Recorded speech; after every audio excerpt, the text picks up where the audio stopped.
ជំរាបសួរពុកម៉ែបងប្អូនបាទនេះមកសាកចក្រានជូនភ្ញៀវនៅខាងកំពង់ចាមបាទបងប្រុសយកចក្រានຂະຫນາດកដាលបាទនេះយើងសាកឲ្យបងប្រុសមុននឹងដាក់ផ្ញើឲ្យបងប្រុសទៅខាងកំពង់ចាមបាទនេះគឺຂະຫນາດកដាលភ្លើងស្អាតបាទខៀវឆេះល្អបាទຂະຫນາດនេះយើងអាចដាក់ឆ្នាំងបានត្រឹមលេខ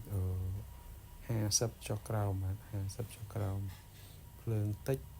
យើងអាចសេរីភ្លើងតិចភ្លើងខ្លាំងបានឆេះល្អខៀវស្អាតមិនខ្មៅឆ្នាំងប្រើចំណេញពេលវេលាចំណេញថវិកាបាទយើងប្រើប្រភេទប្រេងខ្មៅ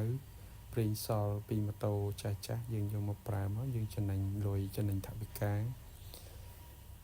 ជាងប្រើហ្គាសបាទហើយសុវត្ថិភាពជាងហ្គាសល្អប្រើបាទចំណាយតិចបាទហើយ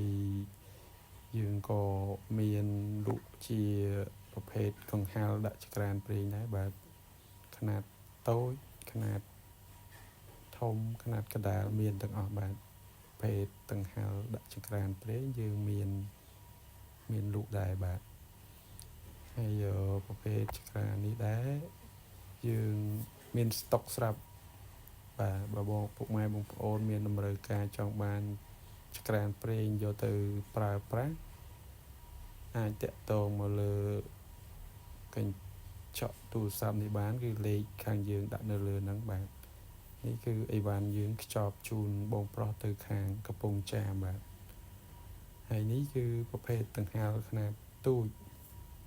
យើងមានលក់ដង្ហាលដែរបាទសម្រាប់ដាក់ចក្រានប្រេងទូចក៏មានធំក៏មានបាទ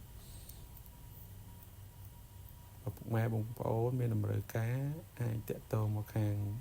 យើងបានបាទអរគុណច្រើនជម្រាបលា